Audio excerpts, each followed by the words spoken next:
Hey everyone, it's Terry from Create Scrapbooks, and this video is a Photoshop tips video. It's basically my process of placing text and layers on top of my photo for my project life. And I'm working on week 31, and what I use is my iPhone, a DSLR, iPhoto, Photoshop, iMac, and a printer.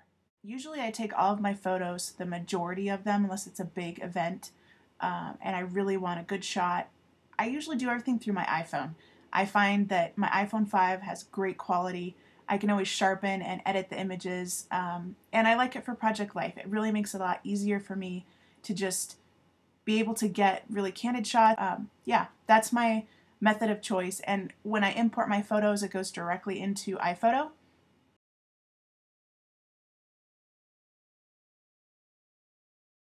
I import all of my photos and then go through them when I want to scrapbook them. So for Project Life, it's really simple because right down here, you'll see that it actually has the date and the time that you actually took the photo. So for me, I love going back through and saying, okay, this is 8/4, this is 8/5, you know, for this particular week. All right, so the first thing I'm going to show you is taking a photo from iPhoto into Photoshop. And I basically right-click on the photo that I want. I show the original file or show file on this menu. It'll bring up your Finder, and then when it's in this mode from Finder, I can actually open it with Adobe Photoshop, and there's my photo. As you can see, I've already been editing photos, so I've already got a template done. So going back here, I'm going to drag this and let go. So over here, I've already done one of the images. It says Hard at Work, Bailey's Summer Advanced Placement AP Government Homework equals reading, taking notes, and studying. I usually include the date because obviously I'm going to want to refer back to that. And I've noticed I really like seeing what date it was. So let me show you what the layers are. The Hard at Work is actually one layer here. It's Phoenix Script FLF. It's a free font that you can find, I believe, at somewhere like fontsquirrel.com. And I usually always have commercial fonts so I can use them for work as well as some other things that I'm working on. This one is Ostrich Sans. So you'll see this layer as a separate layer. So I can move it around and I can change it. Then the next layer is actually going to be just a very simplistic line, which I did using this tool and the line. And then the last layer I have is the date.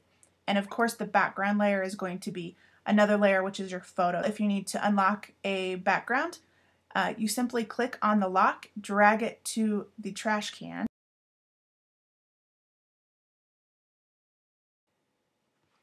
So with this image, what I'm going to do, and with most images, I can find that I usually can do the curves, and this is just a function that's very simple. You just grab this line right here.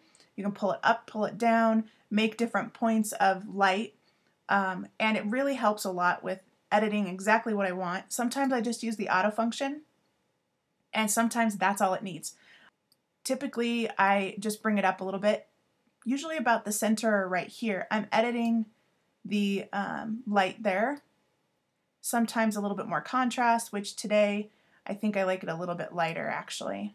And I do like seeing from the back of his head. It's a little bit different than this other one that I've been working on that I'm going to include as well. But I took both shots. I really like both of them, so I'm going to include them both. I hit OK. Okay, so now I'm going to crop. And I usually do this before I add any text because it will change the actual resolution pixel area, so you want to change the size first. And so I grab this tool, I make sure it's 4:6, resolution's 300, and then I'm just going to drag the area that I want to crop. There's the area I want to crop. It's going to keep it in proportion. I do want his head in there. That's the whole point of this. And I really like that. And I like his desk in there as well. So I might move it over just a little bit. And then I'm going to double click to accept the changes, or you can click the check mark at the top. So now I have a 4:6 photo. This is what I'm going to go off of for adding any kind of text or anything like that. I'm just going to zoom in a little bit just to show you guys. It could use some sharpening too, so before I add some text, I'm going to sharpen the photo and drag it over here. So I've already done all of these. You can create a new layer. Say if I was starting something new, I'm going to go down here and I'm just going to create a new layer. The layer now is on top of the photo if you think of it as a layer. You can grab your horizontal or your vertical text tool just by clicking on that. Coming over here, I'm going to start typing on the photo. And you can't see it because it's all the way up there and it's white. So here we go.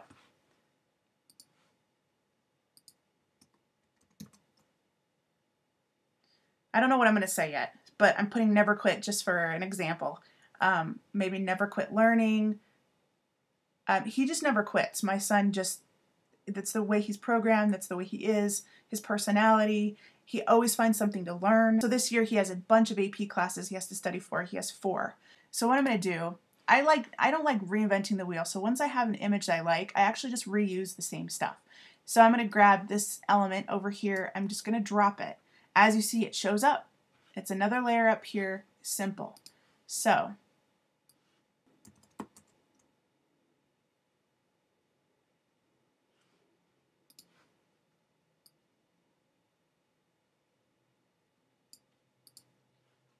I think this is probably too big. I'm going to make it a little bit smaller.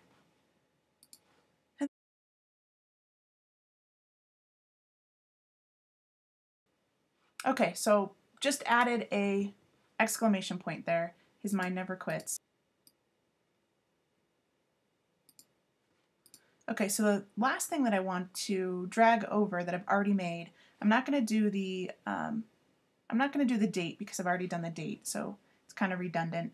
I do want to add this element, this line.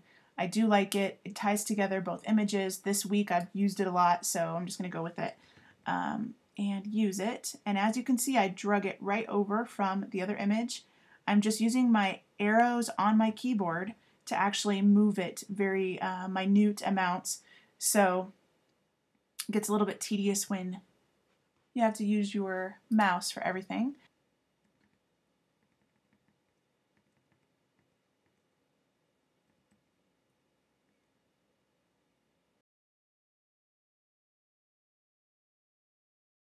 So I'm done with this image, and I usually save each image. God forbid something happens and I actually lose, my physical scrapbook. I would never want to do all of this work and lose it all. So I always save it. And I go to Save As.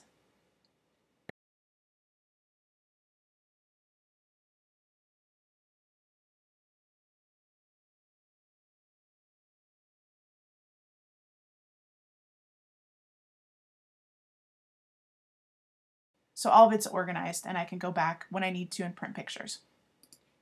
So I'm going to just change this 8413 AP2. And for me, I know what that's going to mean. That's fine. I save it as a JPEG in this particular folder. I don't need a PSD file, a Photoshop file. I don't need any of that. For me, a JPEG's fine. So I'm going to save that.